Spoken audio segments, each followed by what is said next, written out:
Good morning. Welcome to Mindset, Heartset, Reset here at Humanity's Team. We welcome everybody that's joining us live, whether you're on YouTube, you're on Facebook, or you're right here in our live stream. We're so happy to have you with us today. Welcome to our show. This is our weekly show, Mindset, Heartset, Reset. It's really a dynamic live weekly show that we like to provoke introspection. We cultivate compassion and we spark positive change. Through insightful discussions, practical tools, and authentic stories, it nurtures and empowers your mindset. It will open your heart to connections, both internally and externally, and it will give you the courage to hit that reset button on your own life. Our mission is simple. It's to expand love on a global scale with a vision to shift humanity's future into one which we can all thrive. So welcome everyone to the show today. It's so great to see so many people already popping in. Again, welcome from YouTube and Facebook. And for those of you joining us right here on Humanity's Stream, good morning, good afternoon, good evening from wherever you are from around the world. My name is Jacqueline Way. I am one of the hosts, along with my co-host, who you'll meet in just a minute, Dr. Roshanak Hashimun. And today we have got a phenomenal show for you. I can't wait to introduce it to you. I'm first going to just introduce my host. Again, my name is Jacqueline Way. I am the founder of 365 Give. I also sit on the board of advisors for Humanity's Team. And my simple mission as well is very similar to the one of the show. And my organization, 365 Give, we encourage, we empower, and we teach everyone how to give, to be of service to the world, for the simple purpose that when we put love into action in our world, it not only benefits the world around us, but also ourselves. And this goes along with my host, Dr. Roshanak Hashimun. Dr. Roshanak, as we love to call her, is a computational, clinical, and behavioral neuroscientist whose work has supported the transformation of countless lives. As the founder of Access to the Path, she combines the power and process of science with emotional and spiritual, intellectual, compelling and innovative strategies that she will give you to help not only people and businesses, but the world around us, so that we can all be effective, prosperous, and purposeful in our lives. So Dr. Roshanak, welcome to the show today. I'm so happy to be with you, and I can't wait for everyone to meet our guest. Oh, thank you so much. Me too. Hi, everybody. Welcome, welcome, welcome. Happy New Year again. I hope that you are all doing really well, because we are talking about improving your wellness today and all month long. So we are doing a series in January called Wellness Practices to Reset. This is our series, and our second in our series of guests is the esteemed, wonderful, amazing, and beautiful Heather Gryzch. So welcome, Heather. Thank you so much. I'm going to tell you a little bit about Heather. She's absolutely incredible. She, first of all, is an American author and expert in the healing practices of Ayurveda, Ayurvedic medicine. And actually, she has an AD, which is the highest level of professional practice recognized by the National Ayurvedic Medical Association. She was formerly the head of product development for a multi-billion-dollar health insurance company. And she is now board certified, as I mentioned to you, as an Ayurvedic practitioner at the Ayurvedic doctor level. She serves at the faculty at at Mount Madonna Institute College of Ayurveda, and she's on the board of directors for the National Ayurvedic Medical Association. She is nothing to be trifled with.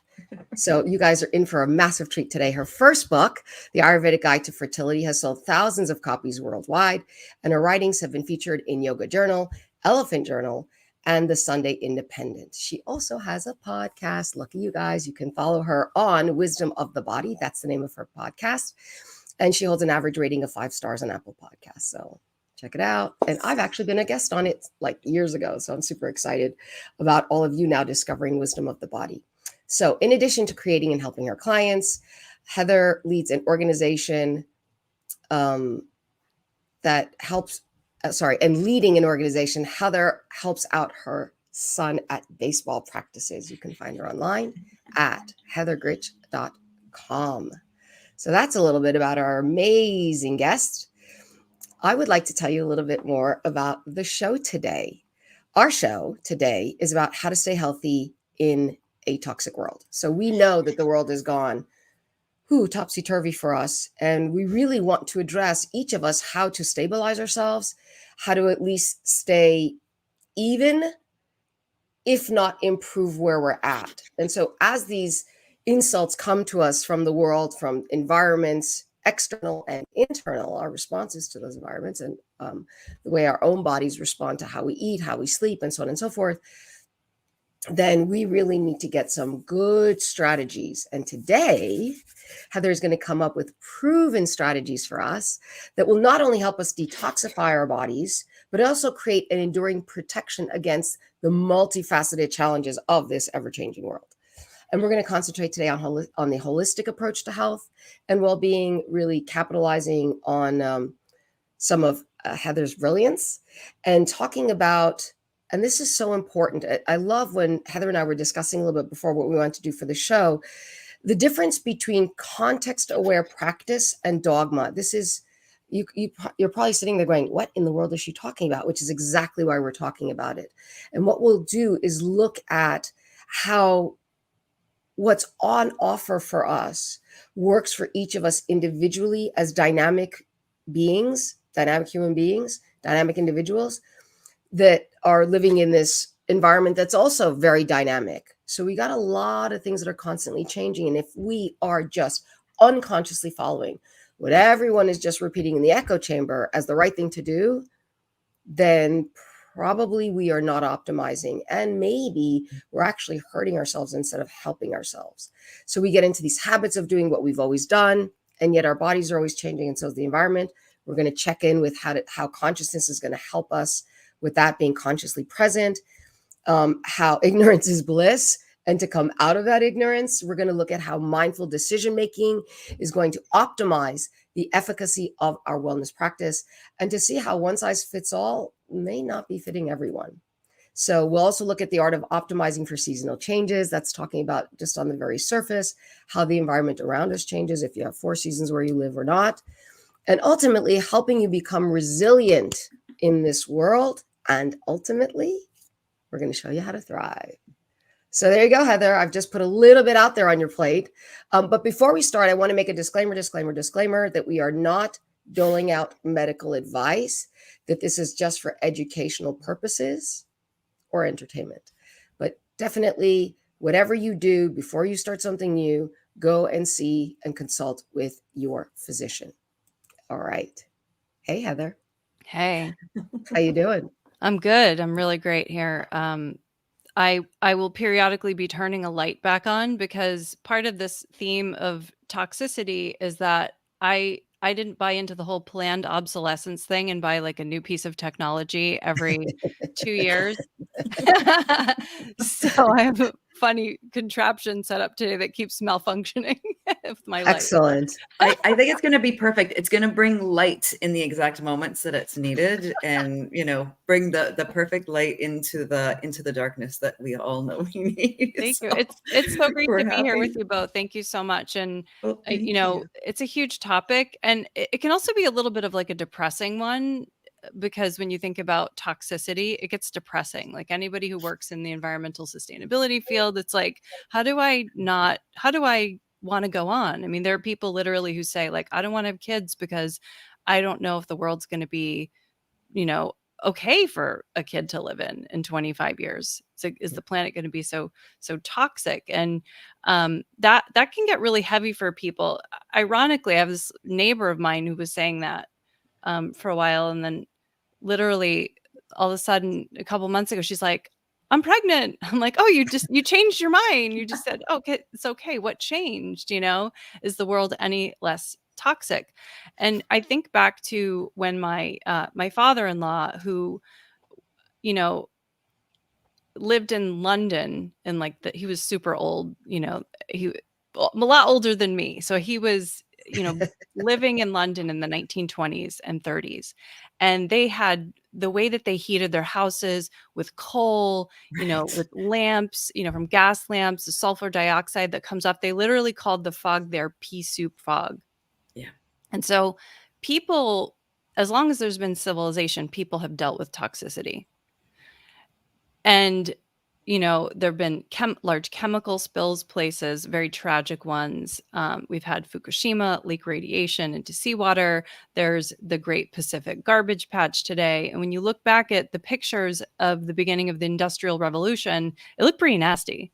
And to think that this is also weird. People used to smoke cigarettes in their house. 20 years ago, my dad was smoking cigarettes in his house. That was normal for people in the last century. And so these are all human curated substances that have been in our environment that can be quite toxic to human health. So we've been dealing with this for a long time. So wildfires in California, nothing new. Not to say that it's great, right? But we've been dealing with other kinds of toxicity too. Toxicity that has more to do with like nature. Nature has created some toxicity. There are fires from lightning, right, where humans may not have had anything to do with that, or there's toxic algae that's growing in a reservoir somewhere. So nature creates situations that are also hazardous to human health. Sometimes we have earthquakes, we have all kinds of things.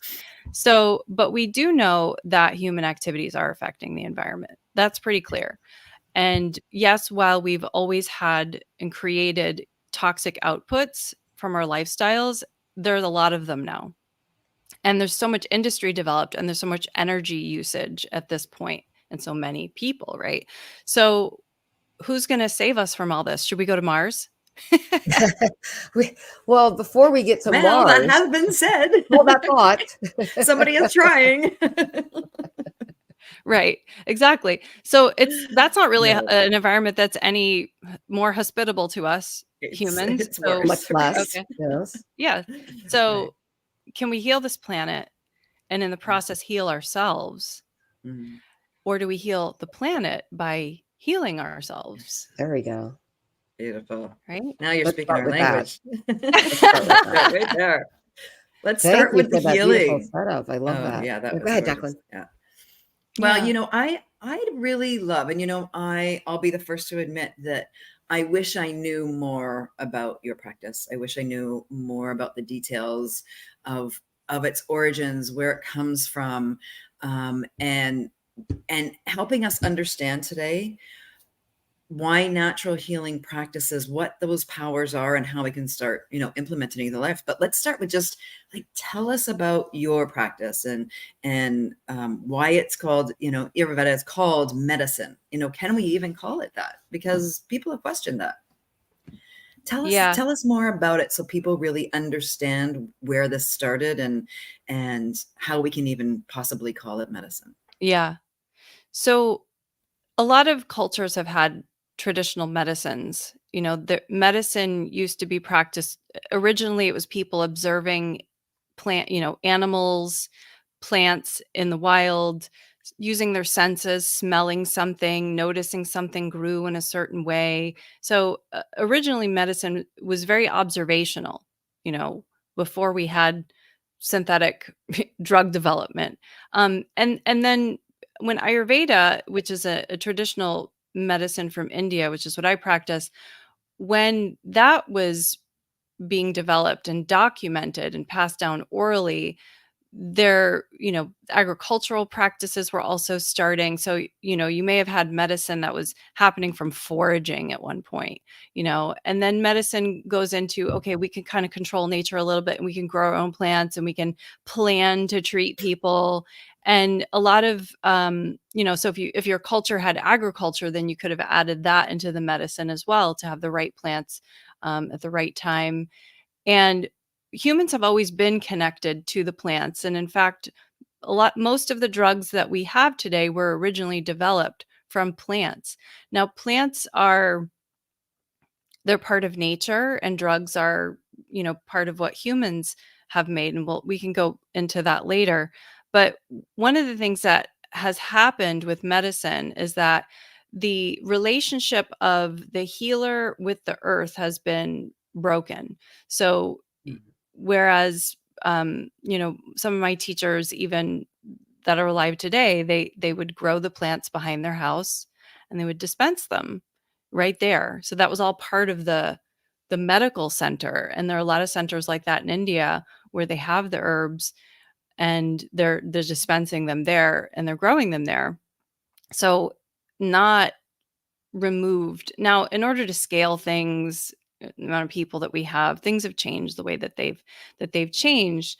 But in the process of that, what Ayurveda has done in this time is maintain an unbroken connection with nature more than our conventional medicine system has. And I would probably assume that a lot of the other traditional medicines from other countries have as well. Now, Ayurveda is really unique in that, like, think about the spice trade. All of these, go in your spice cabinet. You literally have a medicine chest in your spice cabinet. Oh, you got too much mucus? Throw some black pepper on it. Oh, you have a lot of inflammation in your body. Maybe some coriander, which is a cilantro seed, in your food. So, but we don't even know. Like, probably people have coriander in their cabinet and they don't even know that that is the seed of cilantro. So we've completely lost our knowledge of plants.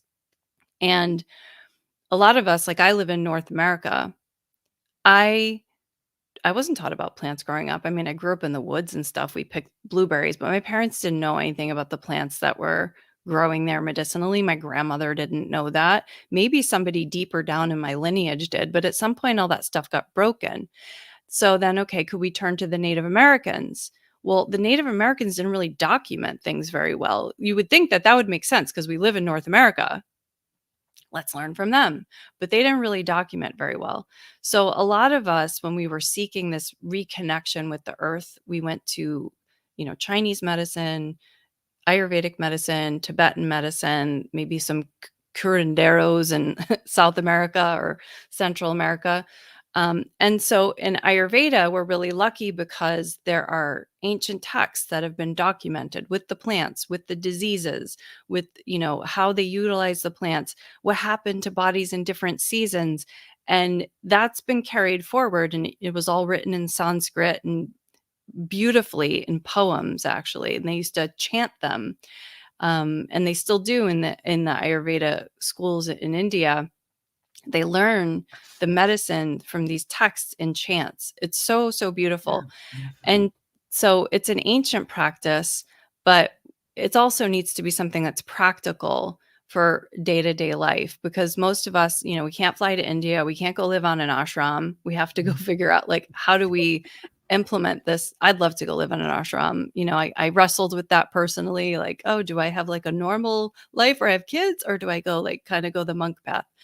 And, I chose to be here in the world. And when you're here in the world, you have toxins, you have deadlines, you have spreadsheets, you have monthly reports, you have, your taxes you have to pay. No. Right. So I'm not going to portray myself as some whoa kind of person. There goes the light. But See, that was perfect. That was perfect. You said it. Perfect I timing. did. It was. Right? You went into the darkness, right? It was so good.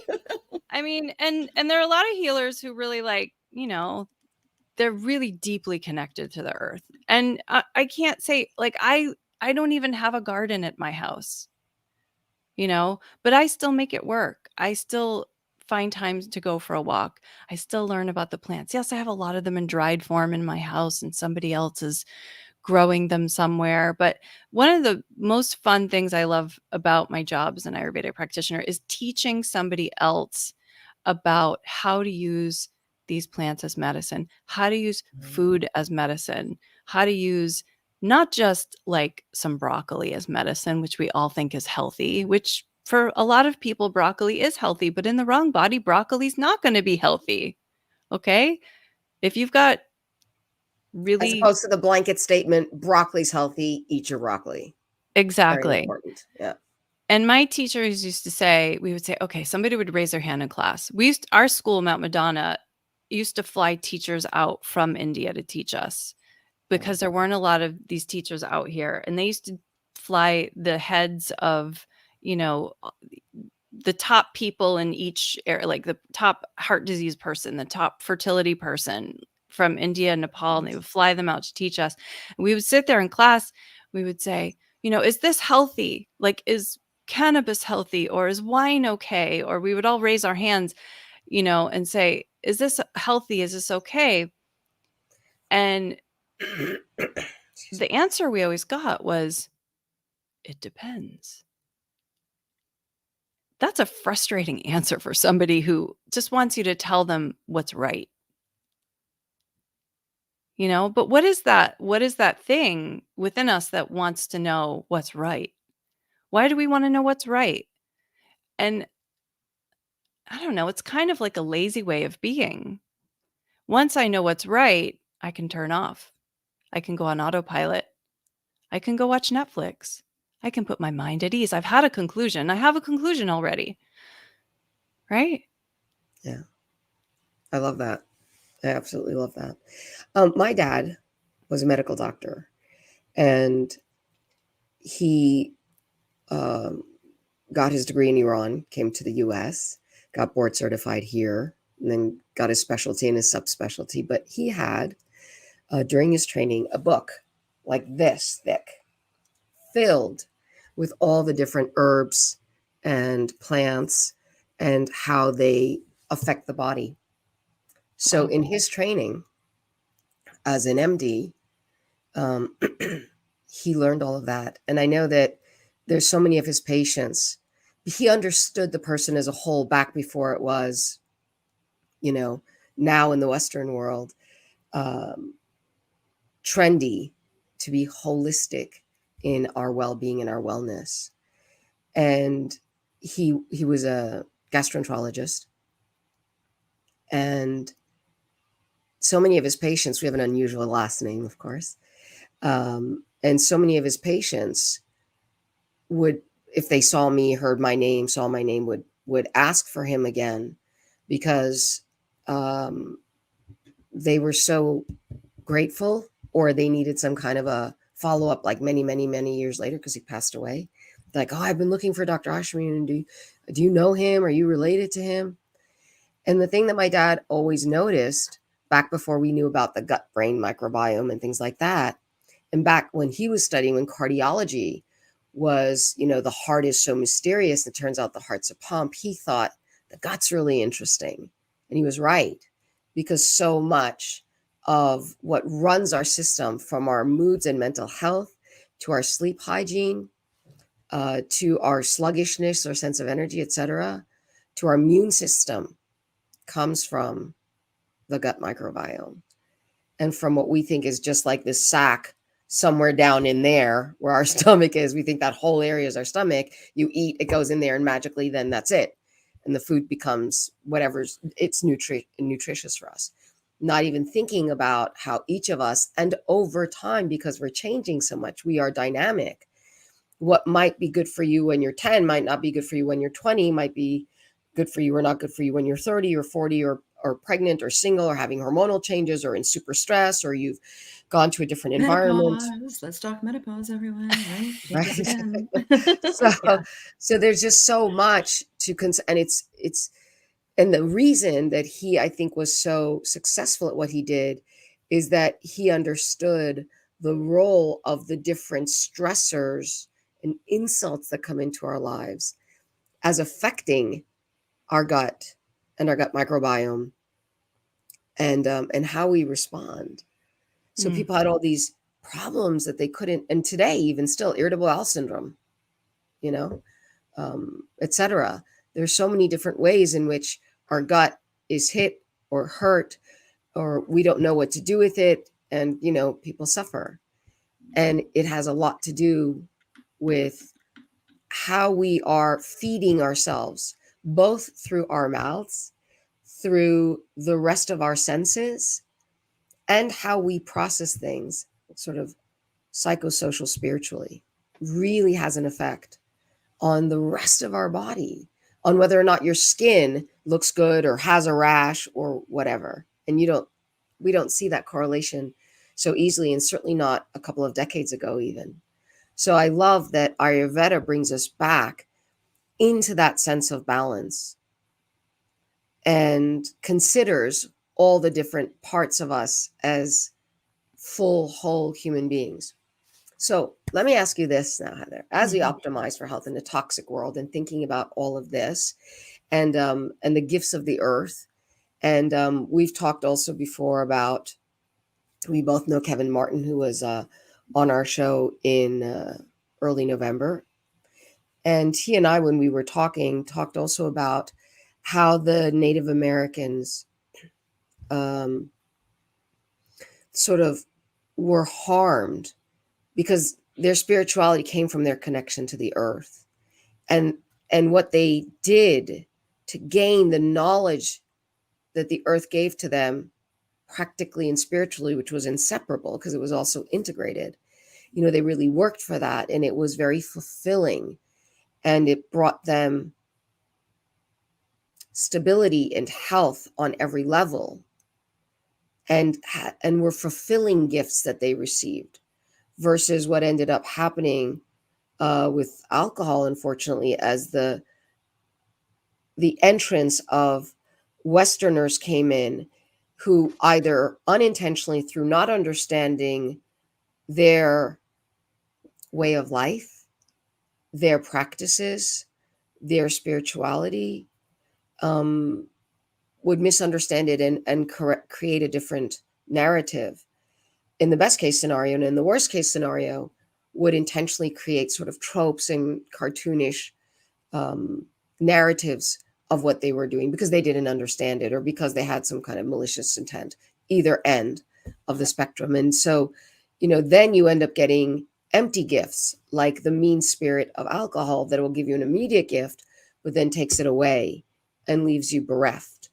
And here we are in a world, and we were just discussing this earlier, where everybody is self-soothing, and addiction isn't just drugs and alcohol. So in this kind of a world where we have so many ways of distracting ourselves through different addictions, whether those addictions are TV or Streaming. I think we call cannabis, it streaming now. yeah, TV, streaming, whatever. You still have to sit in front of a TV to stream, right? Or whatever it is that you're listening to or watching or taking in, ingesting in different ways. What are you ingesting to soothe yourself, to distract yourself because you're in pain, because you're unhappy with what's happening, because that spiritual aspect of being has been ripped away from you've been separated from that, just like what happened with the Native Americans. So in this world where people are clearly unhappy, I was telling Jacqueline that suddenly somebody at 6:30 in the morning is smoking cannabis every morning, and I'm waking up to that because somehow it's getting into my bedroom. I'm like, what? And no judgment, but 6:30 in the morning and cannabis, and how we've seen so much of it around lately, and people who will use herbs not just for a reset or to clear, let's say, a traumatic event. It's particularly effective for PTSD, but as this ongoing thing. So it's not for healing, it's still the soothing, this escaping. How can we, in a toxic world, create a lifestyle that would give us health, real health, that gives us a resilient capacity? For example, like with Ayurvedic fasting. Yeah. Well, this word fasting, God, there's so much. I just wish I had met your dad. And, unfortunately, that picture of medicine is not what we have anymore and would be really beautiful. There's the idea of fasting is like, so the word for fasting in Sanskrit is, it's a type of therapy that is, palliative in nature. Okay. So it's not like this, it's not supposed to be like this extreme thing, but the word for fasting in Sanskrit is upavasa. Upavasa means near to your soul. And this is why Ayurveda is like a mind, body, spirit medicine, not just because the texts are written in poems and stuff, but it's also that there's a recognition that the things of the world are also, and our attachments to them and our unhealthy attachments to them and our misuse of our senses or doing things at the wrong time, that is part of what creates disease. And when we find ourselves in those places, we're not close to our soul. And fasting is one of these practices that brings people back to their soul. A lot of people think of fasting as losing weight. Sure, you're going to lose weight if you fast. That's just like a byproduct of it. But I don't actually fast for that reason when I fast, and that's why the religions fast, So there's a reason that the religions are the ones that have brought fasting forward. Interestingly, it could help a lot of health conditions, and our doctors are not prescribing fasting, which fascinates me. I do recommend fasting for some people. So it's coming back into our soul, and the food that we're fasting from is not just the food that we put in our mouths, it's also the food that comes in our senses. Anything that comes in our senses, anything that touches our tongue, anything that touches our skin. It could be Netflix, it could be like anything, like all those things that we could get addicted to. Sorry, lighting job here. So this fasting thing is really important because, like you were saying, there are a lot of people who are taking even something they think is healthy for them. I'll give you an example with ashwagandha. Ashwagandha is a very popular herb right now. You've probably heard of it. You may have even taken it. It's just super popular. And it's not right for everyone. It is not. It's not one of these herbs that we just like give out like candy and like give to everybody. It's extremely heating. It raises your testosterone. It does. We would say in Ayurveda, you don't give it to somebody who has very high pitta. And so somebody who has very high pitta, they have a lot of inflammatory issues. They're very intense. There's a whole archetype that goes with it, but there's a physical presentation that comes along with it. And so you don't necessarily give that to somebody who has a lot of pitta. And lo and behold, there are a lot of cases being reported all over the world in different countries where people are using ashwagandha, where people are getting liver damage from it. And that's happening and it's getting reported. And they thought they were doing something healthy. And it's just that it's not that the herb is bad. It's that it wasn't being used properly by the right person at the right time. Maybe they heard it was an adaptogen. And this is where the whole like propaganda part of us, where we get sort of hijacked and we're susceptible to propaganda and we go on autopilot and repeat things, especially those of us who are good at repeating things. We just like keep repeating them. And so maybe they heard it was an adaptogen. That's like a clever marketing thing. I really hate this word. I heard it a lot. Yep. Yeah, it's like I think and I took it. I was like, oh, you did? Okay. And yum yum, and I paid a lot of money for like high quality ashwagandha. So yeah, and some herbal products company right now is going to hate me for saying this, but I really think some very clever, well-paid branding person came up with that word because. And I actually found this really funny article where the author said that adaptogens are the cryptocurrency of the wellness world. I love that. When you run out of things to say, right? My goodness. When you need a new term, right? I almost put my golden milk out all over the place.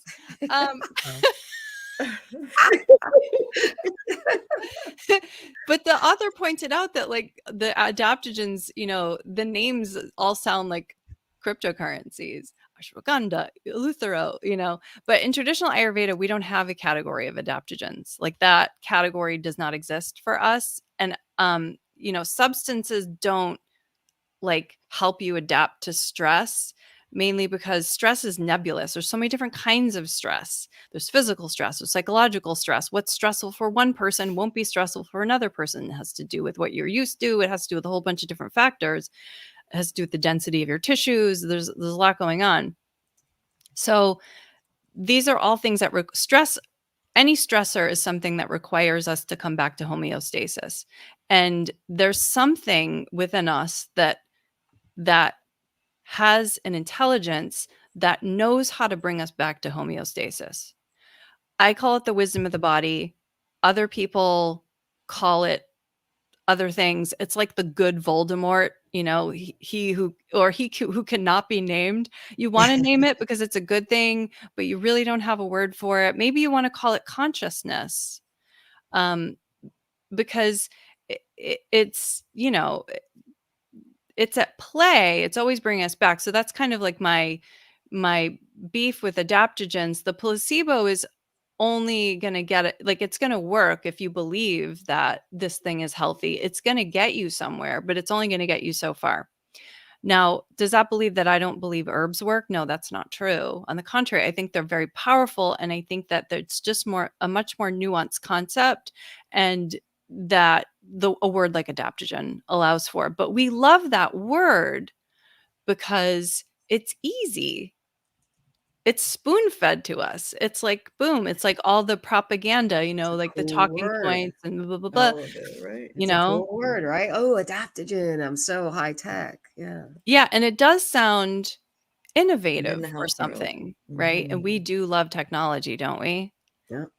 We love things that are complicated. And You the know, thing is Heather, that I'm the so body is happy. so simple, right? I mean, it's simple and it's complex, Yeah, but no, some of the most important things, well, but some of the most important, everybody's looking for this adaptogen or something high tech a or quick new fix. and newfangled. And it's like sleep, exercise, and nutrition. There you go.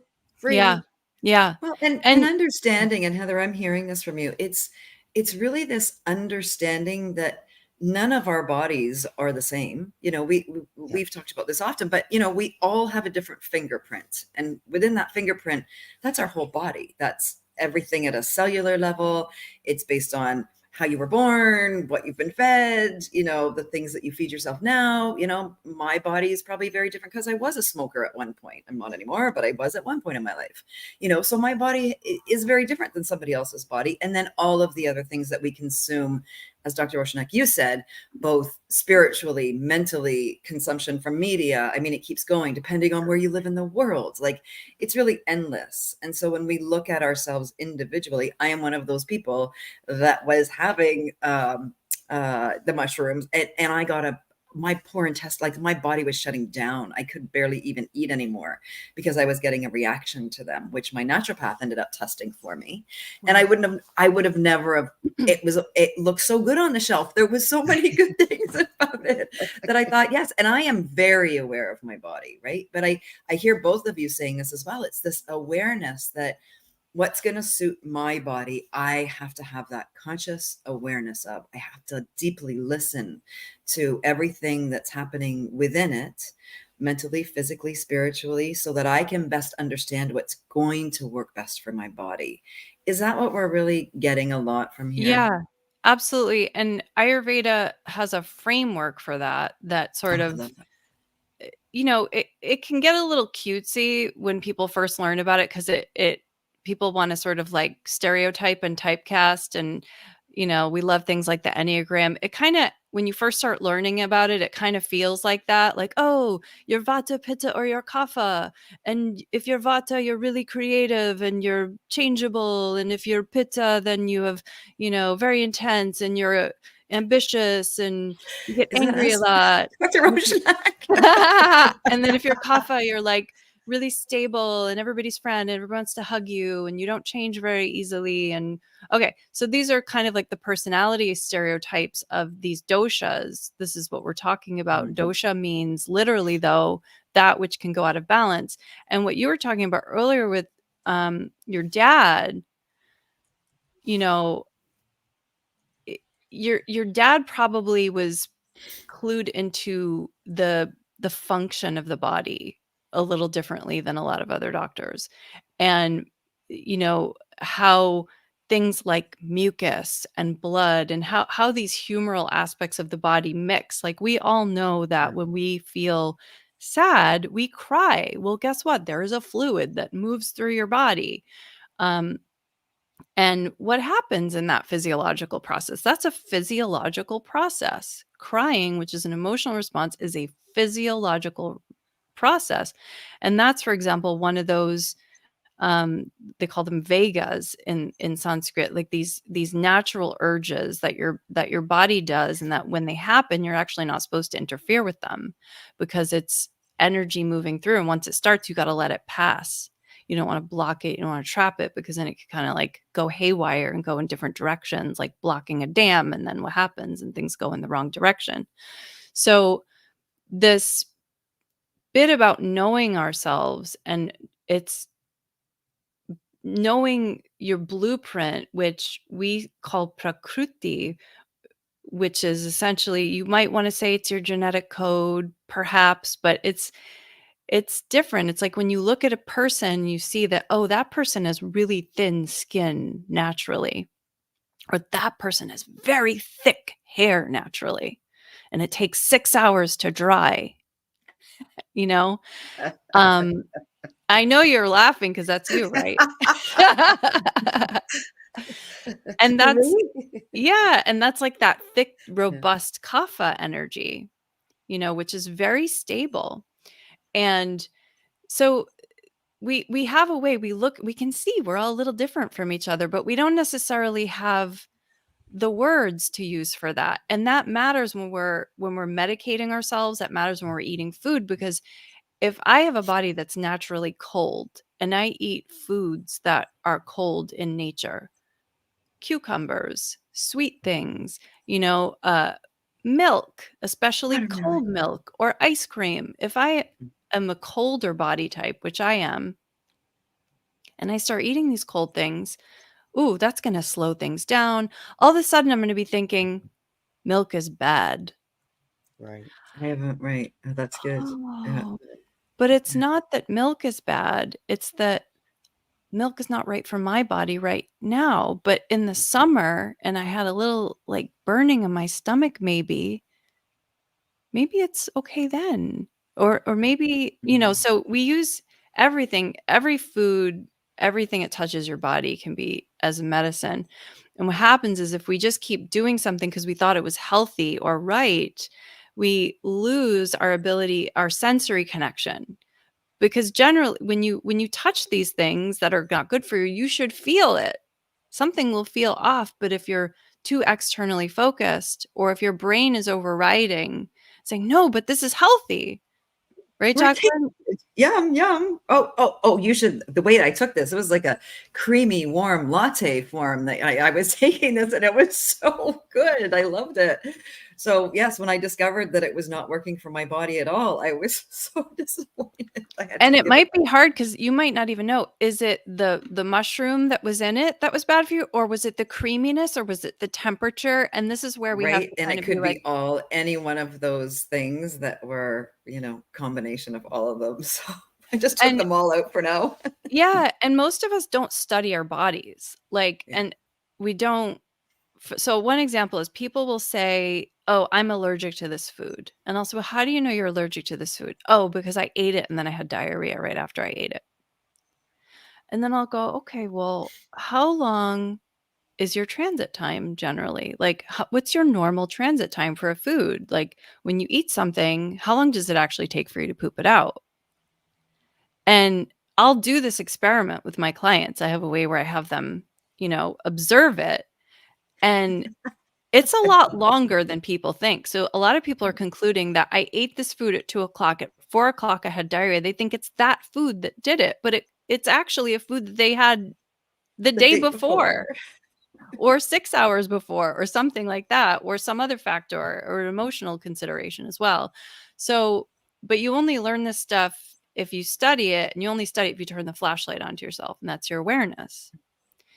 And it takes discipline to have awareness, because you're just going to get swept up in what everybody else is doing, which is being an unconscious person that is getting attracted and averse to things out in the world. So Or a it takes pint of discipline. Haagen-Dazs ice cream, really. That could distract anybody. Yeah.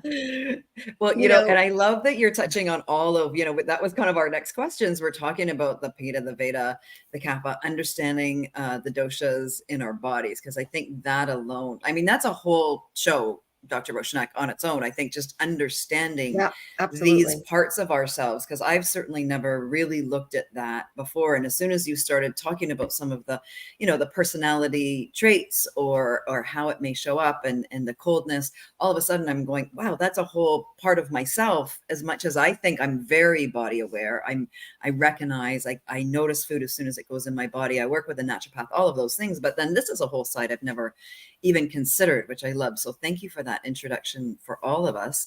And then you just touched on, I don't want to, before we just move on, I'd like to just go back to the seasonal aspect, because we've talked about the doshas. Can we just touch on the seasonal aspect before we move on to that? Because that's another consideration that I think we all, it's winter, it's freezing here, obviously, and that difference between the cold foods, the warm foods, our body, how that relates, the seasonal foods, what's close to us, what's farm fresh, what's brought in from wherever, Mexico or any other parts of the world. Can you just touch on that whole seasonal aspect of food that we should be considering, especially right now in the winter months for many of us?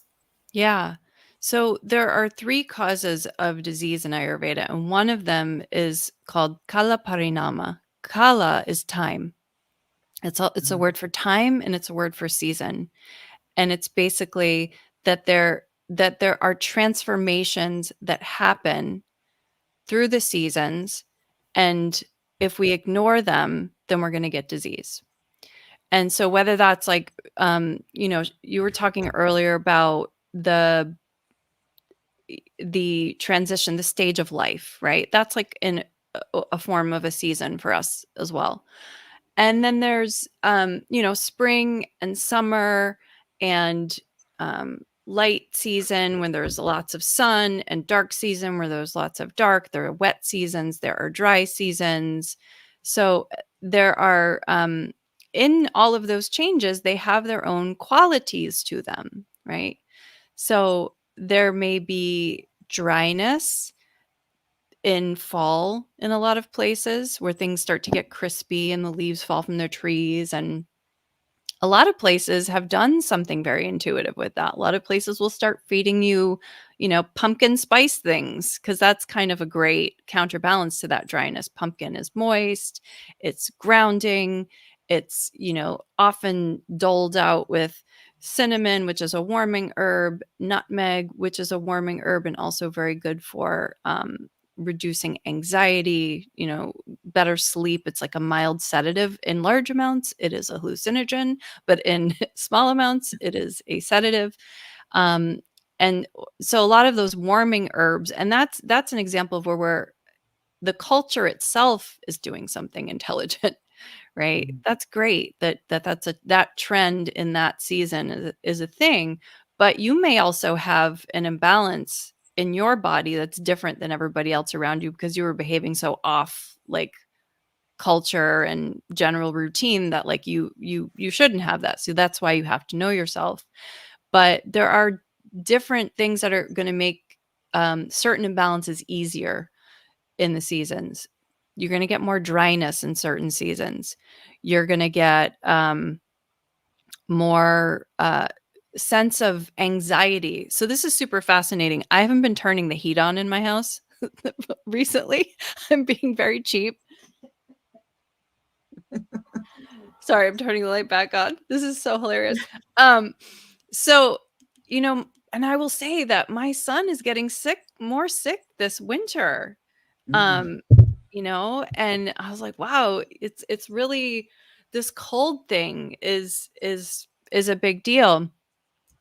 So the cold really does affect us. The lack of light really does affect us. And that's why having a term out there like seasonal affected disorder as a medical diagnosis, like we are all affected by the seasons. You're not a human if you don't get affected by the seasons. Now, if you're becoming so affected by the seasons, then you have to look at your behaviors and you have to look at your diet. And if you make changes to your diet and your routine, that's like 80% of the way there and feeling better. It's 80. And so earlier when we were talking about fasting, that's cool. And cleansing is a whole thing that we could talk about. We do a lot of cleansing with people, but On the other side of that, we need really solid routines, but we need routines that are flexible as the environment changes. So studying the seasons and how the seasons change, and how when you go from the hot season to the dry season, or when you go from the cold, wintry, snowy season to the wet, soppy spring season, all these changes are going to happen in our bodies. And we know we're no different than plants, because you plant plants at certain times of the year. You know that they're supposed to grow at certain times of the year. Everything's changing in nature, and we're going to change too, because nature is changing. We have to be able to perceive that and have some language and understanding of how that goes. So also with seasons, certain things that we did when we were young may not work when we're older. Certain things that we did when we were young may not have worked when we were young, but may work when we're older. Yeah, so it's That's so just really, true. yeah. Do you have an example of that? Well, I just know my body's so different. I'll give a quick little example that completely changed my diet and what made me aware. And when I was in my 20s, I had to have my appendix taken out. And when I had my appendix taken out, my entire body changed. I could no longer eat pasta or wheat products. Suddenly made my body explode. Like everything. I would get joint issues and pain. My ankles would swell. And so all of a sudden I had to take sugar out of my diet and wheat out of my diet and gluten out of my diet after I had that surgery. And then I realized, after I did some research, this was before the day of Dr. Google, that, right, I am that time frame, that, it had such a big part of your digestion. Well, nobody tells you that, right? That your appendix actually, it's a funny thing that our bodies have parts. Everybody says, oh, it's okay, you don't need it. Well, it's got to be there for a reason. And we don't always think about that, right? And then obviously, as I'm age, listen, I'm over 50. I'm the oldest of the group here. Maybe in the chat or people out in the audience might be a little older. But, once you hit 50, you go through menopause, your body's all up different again, right? And the way that you digest food, the types of food you can eat. There was a great question in the chat, I hope we'll get to, about intermittent fasting and how we should do that potentially, or what's right for our own bodies. I have found that works really well for my body now. When I was younger, I had a lot more freedom on what I could eat or how often I could eat. I eat small amounts of food at many times during the day. I can't sit down and have a big meal. Everybody's always like Christmas dinner. Well, why don't you have the full plate? I can't digest the food, literally, at all. So I have completely experienced that now that I'm in that age group and I'm beyond menopause and all of those things, or in it, whatever you want to call it. My body's completely changed the way that I digest food. Yeah, and I'd be happy to cover the intermittent fasting question. I wrote my do you want me to go there? Yeah, the question was, hold on, let me find it. How do we know what to do to fast properly? Oh my God, that's like the $1 million question. Okay, here we go. $1 million show, everybody. Oh, alrighty. Listen You get the $1 million if you answer it. It's the $1 million question. And so I wrote my master's thesis on fasting. That's why this is a big question for me. Okay, so my friend. So enough to write an entire book, basically. I do need to write a book on it at some point. My second book is fiction. That's in a work in progress right now. I've decided. But we need a book on fasting. Yeah, we need a book on fasting. I had somebody offer to write one with me, and I was like, I'm not ready to write it yet. Okay, so when I set out to understand fasting, I had that question. I was like, well, how should somebody fast? And I looked in all the medical texts. All the Ayurvedic medical texts, all the texts. I looked at what all the religions were doing for fasting. I looked at what the body of research was on PubMed. So all of the medical research biomedical research that was being done. And at the time, this was like 2015. So it was right before intermittent fasting got like trendy, because it's trendy now, right? Let's just put it in that category of things that are trendy. One sec. Okay. I'm doing intermittent light turning on. You're just showing us the way. You're lighting the way for us. It's all good. Sorry. Yeah, I know it does take up some time though. So I was like, well, how are you supposed to fast? And there's a lot of wisdom in the Ayurvedic text. Like it has, okay, well, you fast before surgery, right? So there's like a practical use for it. You don't want to have food in your stomach if somebody's going into surgery. You fast if there's certain types of imbalances in a body, like there's a kapha imbalance. You fast if there's ama, toxins in the body. You fast if there are And there are toxins. different kinds of fast, though, right? Yes, Food, there are different kinds of water, fasts, and there are etc. also different kinds of toxins. Because Mhm. certain imbalances in a body, if you fast with certain types of imbalances, it can make them worse.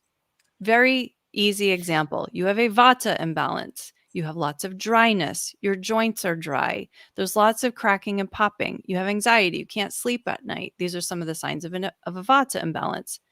Fasting is generally not a good idea for somebody to do because fasting raises your vata. Hmm. Fasting also raises your pitta. So you have to know what's going on with you to know what is the right way for you to fast, but also you're dealing with the space element. So you're dealing with, when you're fasting, the amount of time that you put between your meals, and you want to make sure that your body has enough of a rest between meals because digestion takes up a lot of resources. You can't eat a big meal and then go run. Like you won't have the energy to do it, and your food won't digest well, and you'll have diarrhea 2 hours later, because all the blood that was supposed to digest your food is now going to the periphery of your body. Or if you eat and then you get stressed, that same sort of response is happening where then the blood leaves the core and it goes to the periphery. So, you have to play with fasting, and there are different practices that have become trendy. Like, what is it, the 18-6 or the 16-8? There's different things. I think you can try them, and certainly that's what I did. Because when I wrote my thesis, I didn't just research all this stuff. I also tested it out. You know, I tested it out and I said, let's just see. But I did it very methodically, and I kept a notebook, and I did it week to week. I was like, this week I'm going to do this. It was like a long game for me. And I'll tell you, Mm. a funny story. I had, when I was, it kind of ties all this together. When I was in Ayurveda school, I was doing a lot of self massage because we do a lot of like oil massage in Ayurveda school. It's one of these things that a lot of people do, and it's good for certain types of imbalances. It's very luxurious. It's very good for anxiety and things like that.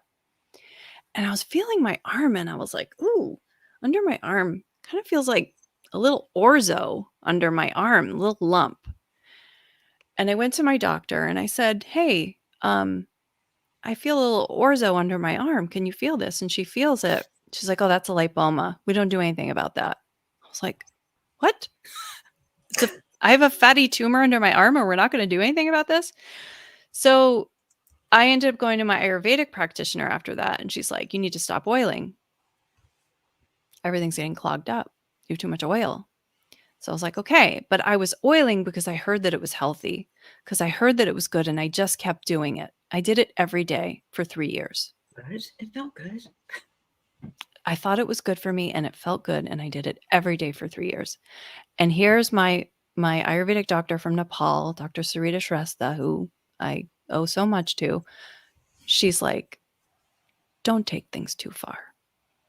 Wow. Mm.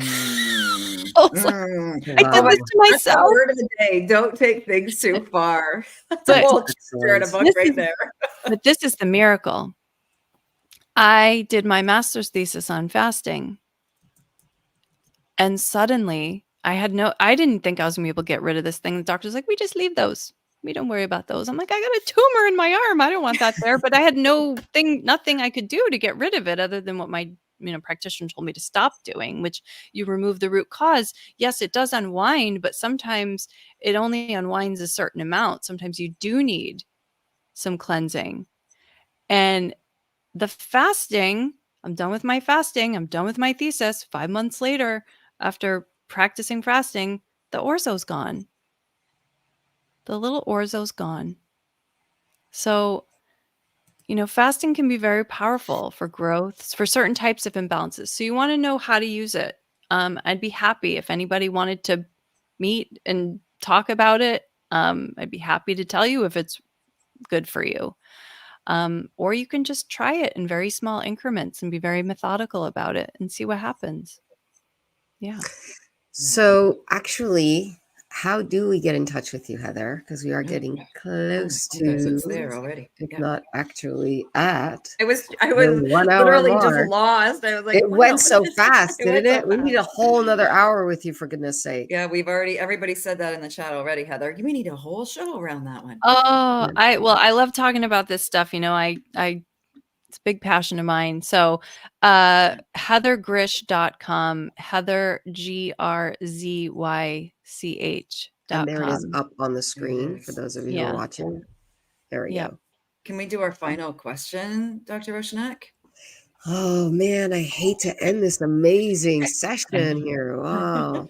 Yeah, but we want to leave everybody wanting some more. So when Heather comes back, just to do the whole show on doshas, you know, If everybody's we going to be have chomping to. at the bit. Okay, so we Okay. always have a final question for our guests, because not only do we want to just inform and create some knowledge for people and understanding, but we want to get them off the couch. Like, that's really The what we get off want to the do. couch moment. It's our get off our couch moment. So Heather, if you had a get off the couch moment for people, something that you wanted to share with them that's going to activate them to get off the couch, what's your get off the couch? Like you want me to moment for stand them? up and do it like right now? Well, Is that yeah, what? you could dance for us. Sure. Do you dance too? I mean, Sure. honestly, yes, put music on and dance around your house. I love that. I love there it. you go. Put music on and Yes. dance around your house. Yes. I'm in. Like I'm 5 in. minutes in the morning. If you and it's gonna change your whole day. Put on a song. If you need God, I love calm, put on calm music. Do slow Yeah. dancing. If you need energizing, put on some trance music or some metal, or whatever that music is. Start your day. If you need silence, don't do it. But sound is a very powerful thing. It's the beginning of everything. So yes, if you want silence, take your silence. But some of you might want music as well. Yes, I do that. And Heather, we're My both motto. moms. Sorry, I'll let you go, Dr. My motto: music saves lives. I'm just saying. It Ooh, does, right? Oh my God, Spotify saves lives. Let's be serious, right? yeah. Music saves Great, all lives. those. I have those, Heather. I have all those playlists. So I have a calm, spiritual playlist for when I go out into the garden and I'm connecting with my plants. I have another one that's dance music. You and I are both parents. It's dance music in the mornings when we're getting ready for school. It's our dance playlist so that the boys, we're going and we're energetic and we're dancing together and it's fun in the kitchen, right? And then you've got your walking by the water music, right? So I have these.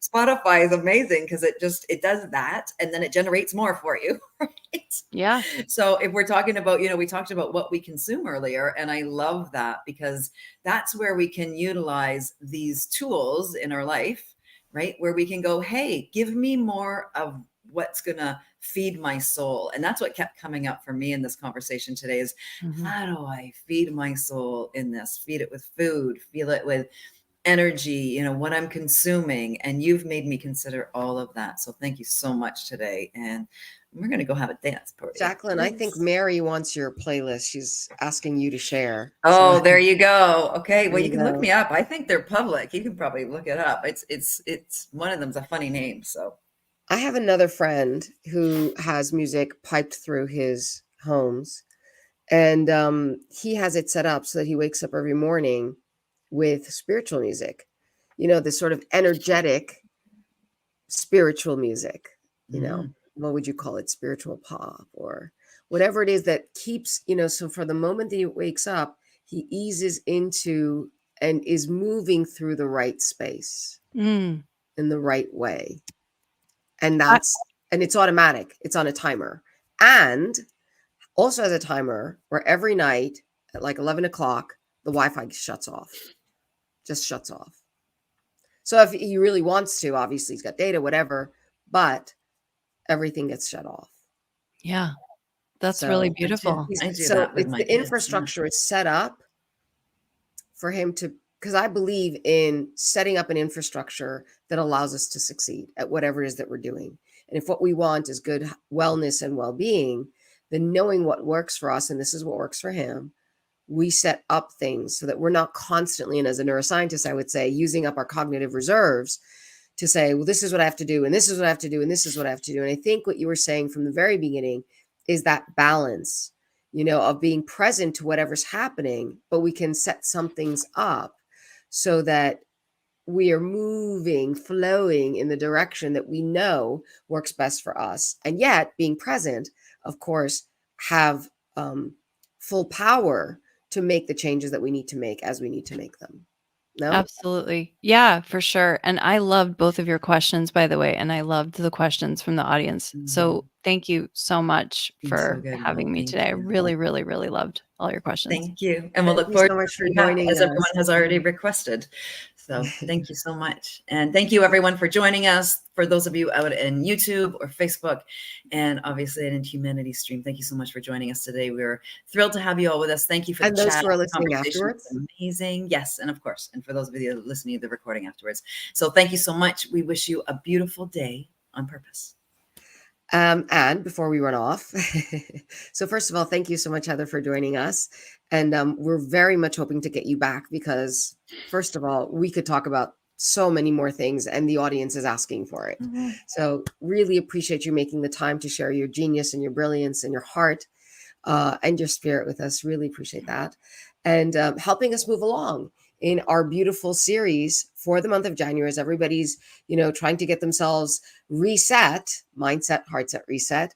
So we are going on with our wellness practices to reset series. And next week we will have Misha Hyman join us, who is a celebrity chef and who works with food and nutrition as medicine. So please join us next week. And if you want to get in touch with Heather, we have it in our comments and we have it up on the board, and it's heathergryzch.com. There it is up on the screen again. So thank you very much. And we hope to see you again next week. Namaste. Thank you. Namaste. Bye. Thank you.